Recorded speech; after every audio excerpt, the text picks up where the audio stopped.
All right, welcome back, Chuck. It is week 6 in the NFL season, and the Minnesota Vikings are 5-0. They come back stateside after defeating the New York Jets in London. What are your takeaways from that big win in London last Sunday? Considering who they played, I'm very happy that they won anyway. The Jets have a great defense. They're supposed to have a great offense. They're supposed to have a great quarterback, which he is, but he didn't play that great last week. And Three interceptions, and of course, none of them was his fault. And I don't know. Sometimes you got games like that where you don't play your best all around and you still win. That's a sign of a team that's, it's pretty special in every aspect of the game. Mm-hmm. Yeah, and it seems like teams of Vikings past maybe wouldn't have bounced back in that way, right? Like they have a certain uncanny ability to stay in every game. You look back 2 years ago when every single game seemed to be one possession, one score game, right. And now they're commanding. And even a game like that against the Jets, it was never really in doubt. It felt like they were in control. Yeah, I agree with you. It seemed like they were in control. And you got to remember, Jets have a pretty darn good defense. Mm-hmm. And they really defended our passing game pretty good last week for the most part. Our running game was kind of so-so. But, with all that said, in the end, the defense, they played really great football, and they're the reason we won. Yeah. Because they made the big plays when they had to make them, and the offense, even though it was really good the first half, kind of slowed down a little bit in the second. That's because the Jets made adjustments at halftime to counter what we were doing in the first half. So, all in all, I'm happy with where we're at. I think they're doing a really good job. It seemed like they missed Aaron Jones. His absence was felt. Well, I agree with that. You always miss your best running back, but like I said, we running back deep. Mm-hmm. I like every running back we have. I really like, and they can do the job. They've shown us they can do the job. I think coming out the second half, the Jets wanted to make sure they shut down that part of our game for sure, and they did a pretty good job of it. But it's a game where any great running back, or wide receiver, or quarterback, they're only as good as their front line. And we all know that as what they call game breakers or game changers or whatever you want to call us. But we know who we depend on. And when that's not working well, nothing works well. So you talked about the Jets coming out with a good game plan in the second half. They had those coaching adjustments, mm-hmm. But was it a little too late? I mean, Robert Saleh loses his job after they come back. Jets are without a head coach now. They are sticking with an interim from inside their own staff. But Saleh, who's been the man at the helm in New York for a couple seasons now, out after playing the Vikings. Well, here's what I have to say about that. I thought that was a bad decision, in my opinion. I think he's a really, really fine coach. If you look at it, he's a defensive coach. His defense is playing lights out. Now, his offense was not performing, and the offensive coordinator was hand-selected by none other than Aaron Rodgers. Okay, so whatever the reason is, I mean, I'm sure there's something that's going on that we don't know about, but they made that decision, and as far as the head coach Saleh goes, probably a good decision that you left there, because I don't think they're going to be doing anything this year, next year, or any year after that for a while. So you can go on and regroup, take your money, have a great vacation with your family, and come back and and go back to where you were. Great defensive coordinator. Yeah, absolutely. Yeah. I mean, it's not. I would never take another head coaching job. Too much stress, especially in New York. New I York can't imagine. Is like, it's like not the place I'd want to be. If I'm Adams, the wide receiver, I'm not going to New York. No. Because you don't even know if the quarterback's going to stay there. He might wake up tomorrow morning and say, I don't want to play anymore. Aaron Rodgers is so interesting, right? Like, he clearly has a Hall of Fame career and has so much influence. But aside from maybe Tom Brady and the way he was orchestrating Tampa Bay a few years ago, has there ever been a player that has sort of played this pseudo GM role like him before? It's almost uncanny, the amount of control. I don't think Brady's ever done that. No? Not to that degree? No. I think, I don't know Aaron Rodgers. None of us, you never met him or anything like that. But I'm just talking about what we see is a guy that has some power, no question about it, and he uses it, no question about it. But the way it comes off is like he's a cut above everybody or not a team player. It's all about him. Now, whether that's true or not, but that's how it comes off. That's how I read it anyway. And so sometimes it's, best to walk away. And Saleh didn't walk away because he's a true warrior. But, it's not the worst thing that could have happened to him is to get away from the New York Jets. After he gets over the fact that he was fired, when he starts thinking about it, he's going to say, wow, I'm glad I'm out of there. Yeah. Sorry to all the Jets fans listening. It might be a while. Yep, no doubt. So want to talk about the NFL as a whole. What are some of the biggest surprises now that we're in week 6? Oh, wow. The NFL is always surprising. Mm-hmm. When it comes out, you look at Seattle, they're in the hunt. There's again another quarterback they said wasn't any good, but look at him now. It's unbelievable. You put that right roster together, you can do some great things. Of course, our team, the Minnesota Vikings, are doing well. We weren't even picked. We picked the last in our division. Yep. You see that. You look at the Houston Texans. Nobody expected that. Mm-hmm. That type of performance from them. So every year it's different. You get the right combination of people that are smart, that are responsible, and are able to execute the game plan and stay focused, on the game during the season. You can do some great things. Yep. Takes a village. That's right. Takes a village to win on Sunday. And it's that attitude, too. You got to have some guys that are going to come every play, and sometimes you get guys with great athletic ability that can play the game, but mentally they can't stay there 24/7. They hear 1 minute and go on the next.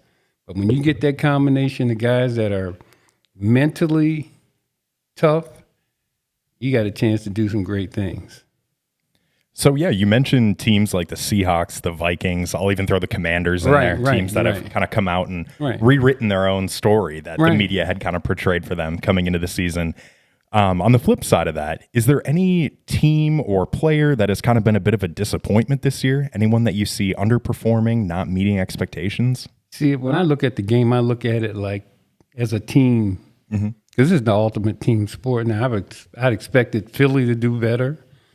I wanted to see, I thought Indianapolis would be, when Richardson came on board, I thought they would be a little bit better. Now they've got Flacco. And now they got Joe Flacco's the guy you want as a backup because he can certainly play the lead role. Plug and play anywhere. Yeah, anywhere. And so Cleveland's a disappointment. Yeah, that's the big one. But I don't think it's all Watson either. Can you imagine waking up every day with all the crap he has to go through? Mentally, that's draining. Mm-hmm. So hopefully he'll be able to get it together. And, Cleveland's got a great defense. And when you got great defense, you get some offense going, you can turn it around. So we'll see what happens from there. Okay, it's been 5 games in the NFL. A lot of chatter around this market about Sam Darnold being a potential MVP candidate. Who do you think is the front runner for MVP right now? I haven't even looked. It's just 5 games, and that's nothing. Ask me in another 5 games, and I'll tell you. All right, we can do that. And Sam Darnold's not in the hunt. No? At this point. You think last week kind of? Wait a minute. No, no, misunderstand me now. I'm saying that I'm kind of a superstitious kind of guy. I'm not saying anything about Sam Darnold other than the fact that he's doing a really, really fine job. As far as MVP, I'm not even going there. He's going to have a bump in the road here and there. Everybody does. Well, if you're a superstitious man, we can knock on wood. Yep. Good luck, Sam. It's like a pitcher pitching a no-hitter. We won't speak of it again. Thank you. Cool. So last week we introduced a new segment where we're going to hit 5 quick questions for you. You just give me your first thoughts. Okay. And let me rephrase that a little bit. They're not necessarily questions, more so people. We want to know your thoughts on them. Okay. So we're going to start off here with number 1. Weeb Eubank. The guy that changed everything about me being a running back. How so? Well, he showed me how to be one. Number one, when I say that, let me clarify that. Number one, you got to know how to hold on to the ball. Very important. That's the number one thing he showed me. And then the other thing was he told me he had a back like his name was Emerson Boozer. And, he was just a tough runner. He went to Maryland State. I knew who he was before he got there. And when you make your decision, you go. You don't get in the hole and start tap dancing because that's a bad thing. So he was very instrumental in me learning that position. I mean, even though I played it at Miami for 1 year, I was a cornerback 1 year, a wide receiver 1 year, and then when I got to the All-Star games, those things that he showed me as what I needed to do as a runner, because he said, I can't teach you how to run, but I can show you what you need to do to be a better runner. And so that was a big part of, me being a running back. Well, shout out to Weeb Eubank. That's right. Good to speak his name. Mm-hmm. Moving down, Jim Otis of the St. Louis Cardinals. He beat me by 6 yards to keep me up from winning the Triple Crown. Yeah, the Ohio State guy too. Damn. That made it worse. Well, speaking of college, let's look at your son's former coach, Tom Osborne. Oh, very, very. What can I say about Tom Osborne? The best of the best. When he came into my home, I know I liked everything about him, and I trusted my son with him, and so I guess I can't say anything more. I mean, he is a great guy, great man, great coach, everything about it. My son learned to be, they put a lot of responsibility in Jay's hands, so that told me he trusted him. Moving on down the list, we have a contemporary to talk about, Ashton Jeanty, Boise State running back. Have you been following his season at all? I saw him run, and he can run it. Yeah. I want to quick give a shout out to Ashton Jeanty right now. Probably the Heisman front runner, of course. A lot of talk about Travis Hunter at Colorado, right. Great two-way player. But just a quick rundown of Ashton Jeanty's stats through 6 games. He has 1,031 yards, an average of 11 yards per carry, 16 touchdowns through 6 games. Yeah, well, Leon McQuay, Yeah. I told you about who he was. For those that don't know, can you enlighten us? Leon McQuay was one of the greatest runners that you never heard of. He went to the University of Tampa, had some issues, I suppose, went to the New York Giants and played there for a couple of years, I'm not sure. But he was up in Canada for the Toronto Argonauts, and I think he averaged close to 10 yards a carry. Jeez. And I played against him in college. The only player that I think I ever got up off the bench to watch when I came off the field, yeah, he's like that. I mean, he was cat quick, fast, everything, and that's who this young man reminds me of. The next generation coming up. All right, and then last, speaking of running backs, Derrick Henry. Phenomenal. That's all I can say. He is. Can you imagine 6'4", 250 coming at you like that? I would run away. Yeah, I would most of them. You notice most of them do. And yeah, the speed, the strength, the running ability, the good vision. He's got it all. I mean, he's real special. So yeah, Chuck, I'm sitting with you here right now, and you're a sizable guy. He takes it to another level. Has there ever been a running back like him? I mean, I've never seen anybody as athletic, as big, as strong, fast. He's got it all. And that intimidation factor that comes with all of that. Right. Cool. Well, thanks for walking us through those. It was fun to learn a little history and some personal opinions of Mr. Chuck Foreman.